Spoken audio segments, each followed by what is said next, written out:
Imagine descending into the Mariana Trench, the deepest point on Earth. Your lungs would implode long before you reached the bottom, crushed by unimaginable pressure. You might assume only darkness and tiny creatures await, but the truth reveals something far more astonishing, something that defies all logic. The pressure in the Mariana Trench is the highest in the entire world, more than 1,000 times the pressure at the surface. Even the most advanced military-grade diving suit would offer zero chance of survival, leaving you to collapse in on yourself. Logically, then, nothing should be capable of surviving here, right? Yet, if you know anything about the profound mysteries of the deep ocean, you'd already understand this isn't the case. In fact, most of the deep ocean doesn't just teem with life. It harbors some of the most gigantic creatures on Earth. We speak of massive sharks that were alive during the time of Isaac Newton, squids larger than buses, and other real-life examples of deep-sea gigantism. But the Mariana Trench isn't merely the deep ocean. It is the deepest point on the entire Earth. So, what truly exists all the way down there? To truly grasp the Mariana Trench, we must first understand its immense scale, starting from where it begins. The Mariana Trench is approximately 10,984 meters deep, a measurement taken from the ocean's surface. However, the actual trench begins about 5,000 meters below sea level, marking its upper rim. Surprisingly, the waters directly above the Mariana Trench are entirely normal, which makes sense, as it's simply the open ocean. Anything floating there, be it a fish or a human, would be unaware they are suspended above the deepest spot in the world. The trench is so profound that if you were to invert Mount Everest and plunge it into the middle of the ocean, its peak would still fall approximately 2,134 meters short of the trench's bottom. Known as the Challenger Deep, this place is so impossibly remote that only 22 people in all of human history have ever reached it. To put that in perspective, more individuals have traveled to the moon. So, what would it actually take to reach these depths? Well, to get there, you'd have to pass through every layer of the ocean. The epipelagic zone is the first layer and the only one you could potentially survive in. It extends to about 200 meters, and its upper part, stretching towards the surface, is habitable. However, reaching even the bottom of this zone is nearly impossible for a human without specialized equipment. Beyond this, at approximately 200 meters, lies the mesopelagic zone, the same depth where the deepest free dive record was set at 214 meters, achieved with a wetsuit. This marks only the very top of the mesopelagic zone. No human freediver could ever reach its bottom, which extends to around 1,000 meters. The pressure here is about 100 times greater than at the surface, and you would likely die instantly. This is a chilling thought, considering it's only the second layer, but such are the unforgiving realities of the deep ocean. Further down, beginning at roughly 1,000 meters and stretching to about 4,000 meters, is the bathypelagic zone. Ignoring the crushing pressure that would have claimed you long ago, if you were somehow alive down here, you would be completely blind, as effectively zero light penetrates these depths. You would also likely freeze to death, and the pressure is sufficient to crush solid steel. So, you might be wondering, how could it possibly get worse? As I mentioned, the Mariana Trench itself only truly begins at approximately 5,000 meters below sea level. We haven't even reached it yet. Past the bathypelagic zone, from about 4,000 to 6,000 meters deep, stretches the abyssopelagic zone. This layer is, for many, the most captivating in the entire ocean, not just for its evocative name, but for the astonishingly bizarre creatures that call it home. This zone should, by all accounts, be the bottom of the ocean. As for almost all other parts of the ocean, it is. But for those intimidated by the deep sea, This zone is only where the trench truly begins. At this point, the pressure exceeds 600 times that at the surface. Not that it would make any difference to you, having already been crushed thousands of meters ago. At the upper reaches of this zone, you might encounter the Times Stygiamedusa gigantea, whose name, Gigantea, aptly describes its immense size. This massive species of jellyfish, a product of deep-sea gigantism, measures over 10 meters across, including its strange, ribbon-like tentacles. There have been only about 100 sightings of this giant phantom jelly in the past century. Consequently, much remains unknown about their average weights or upper limits, though they are estimated to weigh around 68 kilograms. While certainly large, like most jellyfish, they are not particularly heavy compared to other giant creatures. Curiously, they do not sting. Instead, they use their ribbon tentacles to slowly ensnare passing smaller prey.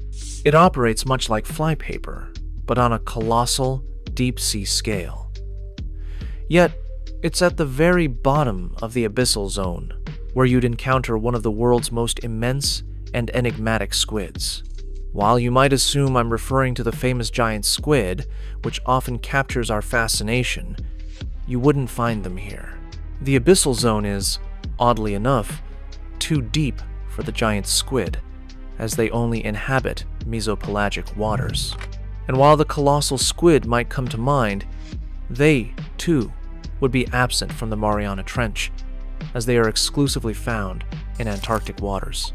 What hue Times would Times find here, however, is something even stranger: the Magnapina, also known as the big fin squid. If you've seen our video on the creepiest squids, you'd know that, in my opinion, this is by far the most unsettling squid in the world, at least among those we currently know. While unlikely to be as dangerous as a colossal squid, its appearance is simply unnerving. The precise reasons for its elongated tentacles or its peculiar hovering behavior remain largely unknown, even to marine biologists, as these creatures are typically found at such extreme depths and are so incredibly rare that studying them is exceptionally challenging. Most of what we know comes from juvenile specimens.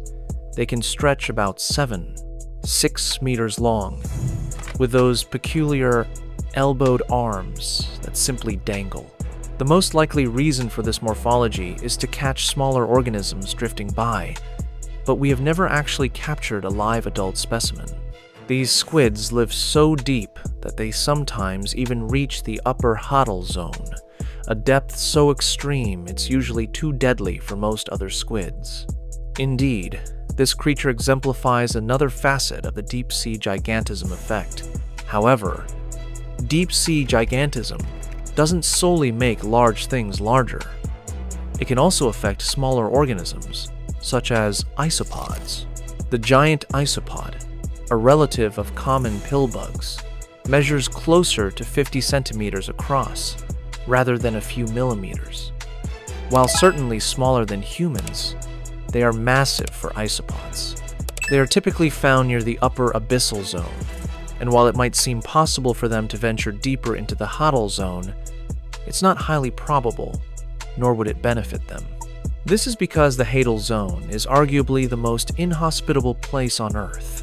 This region is so remote that it doesn't even exist in most parts of the ocean, only in deep ocean trenches, which, of course, includes the Mariana Trench. It stretches from 6,000 meters all the way down to 11,000 meters. The only reason it doesn't extend further is because the Challenger Deep is already the absolute deepest part of the ocean. The pressure here is so immense that it exceeds 1,000 times the pressure at sea level. I would usually offer some wild comparison, but I genuinely don't believe you could truly imagine what it's like to have the entire weight of an adult African elephant pressing down on every single square centimeter of your body. Interestingly, You might expect to find some of the craziest giants imaginable here, but that's not actually the case. The Hadal zone is so unbelievably difficult to survive in that deep-sea gigantism actually begins to reach its limit. Organisms grow larger and larger until they simply cannot. The more body mass an organism has, the greater the pressure crushing every part of it. A smaller organism can handle this better, because it presents less surface area for the force to act upon, and fewer internal parts that can collapse or malfunction. Perhaps even more critically, there is barely anything to sustain life here. Food is so scarce that organisms literally cannot acquire enough to survive beyond a certain size. It's a strange concept, and most channels don't typically cover this because they prefer to emphasize the deep-sea gigantism effect. But the Hadal zone is essentially the end of deep-sea gigantism, and effectively where deep-sea shrinking begins. Animals do not simply grow infinitely larger. And while there may be some undiscovered squid larger than a giant squid elsewhere in the ocean, it's extremely unlikely that it resides in the deeper Hadal zone. It's simply too deep. So, what actually lives here? One of the most well-known inhabitants is the Mariana snailfish, the deepest living fish ever discovered. And no, despite its name, it's not a snail. It's a fish. It's small, almost translucent, with no scales, and a body so soft it would collapse under normal surface pressure. But down here, that jelly-like body is perfect. It bends instead of breaking, allowing it to survive beyond 8,000 meters deep. They still reach about 30 centimeters in length. There are also amphipods, shrimp-like crustaceans capable of surviving all the way down to the Challenger Deep. Some possess special proteins that prevent their cell membranes from collapsing under pressure. Others have even been observed consuming bits of plastic that have somehow made it this far down. Additionally, there are xenophyophores, giant single-celled organisms that live directly on the trench floor. They can grow up to 10 centimeters wide, making them some of the largest single cells on Earth. Strangely, xenophyophores might actually be crucial for life down there. They create tiny microhabitats from sand and minerals, providing shelter for other small organisms in an otherwise barren wasteland. So, even though they are single-celled, they effectively act as ecosystem builders for the deep trenches. Not quite as epic as giant squids, perhaps, but you don't get much better at these depths. Besides these, there are worms, microbes, and other tiny scavengers that feed on marine snow, flakes of dead plankton, feces, and organic dust falling from above. Life in the Hadal zone isn't some cool realm of giant monsters battling each other beneath the water. It's essentially a place where you either die or barely survive. And that's why the abyssal zone remains my favorite. It's where the truly monstrous creatures reside. So, beyond the Mariana Trench, where else can these extreme Hadal zones be found? These zones are typically created when the abyssal plain cracks open due to immense tectonic activity, forming ocean trenches just like the Mariana Trench. There are about 20 major ocean trenches around the world, mostly located in the Pacific Ocean. The most famous ones include the Tonga Trench, the Philippine Trench, and, of course, the Mariana Trench. But given that merely existing in these depths is a near-certain death sentence, how do we know anything at all about what lies beneath? The short answer is, we barely do. Our knowledge of the Hadal zone comes from a few extremely rare and incredibly difficult missions. Missions involving the most advanced submarines and individuals with the most advanced courage to actually venture into one. Most submarines cannot even come close to reaching the bottom of the Mariana Trench. Even advanced military submarines, like nuclear attack submarines, max out at around 600 meters. You won't make it to 6,000 meters, let alone 11,000. Submarines designed for these depths are essentially pressure-proof capsules and not much else.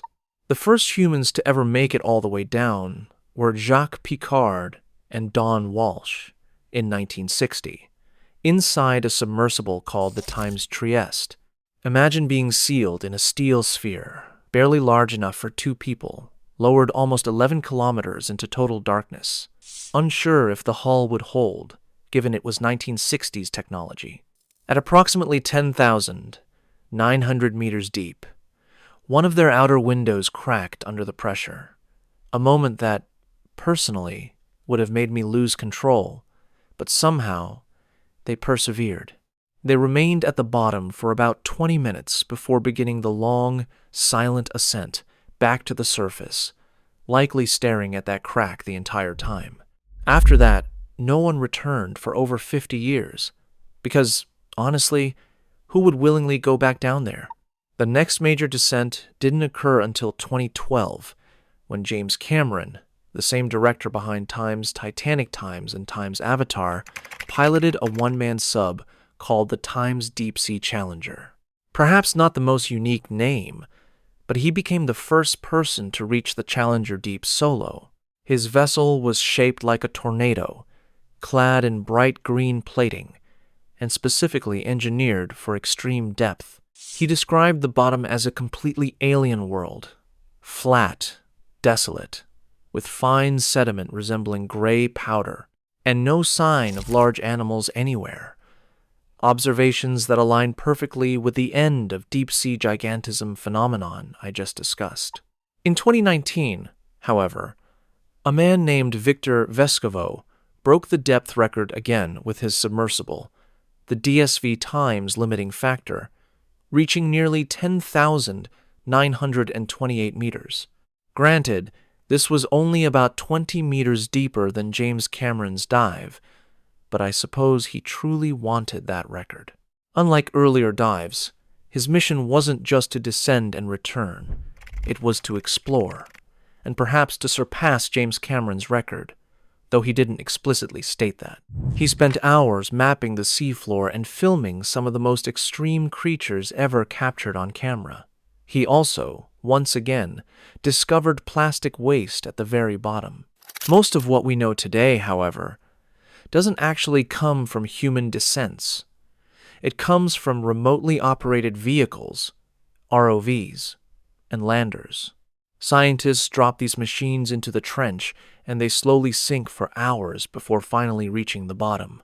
These machines carry cameras, sensors, bait traps, and sometimes even robotic arms to collect samples. The pressure-resistant casings on these cameras are crafted from titanium and thick glass, and if they fail, they implode instantly. Even with all this technology, the success rate is low. The trenches are pitch black, freezing cold, and filled with fine sediment that instantly clouds the water when disturbed. Most of the footage we obtain is shaky, grainy, and lasts only minutes, but it's enough to reveal that the Hadal zone isn't completely devoid of life. Most new missions end up revealing something new simply because finding anything down there is so incredibly challenging. But so far, we haven't encountered any supergiants in the Hadal zone. And, apologies to lovers of sea monsters, it's highly improbable we ever will. Trenches like the Mariana Trench aren't truly meant to be just the deep ocean. They are the deepest parts of the ocean, places so inhospitable that they are only created by the Earth's tectonic forces. They were not designed to house the mythical monsters of the abyss, but rather to contain whatever life forms possess the sheer will to endure.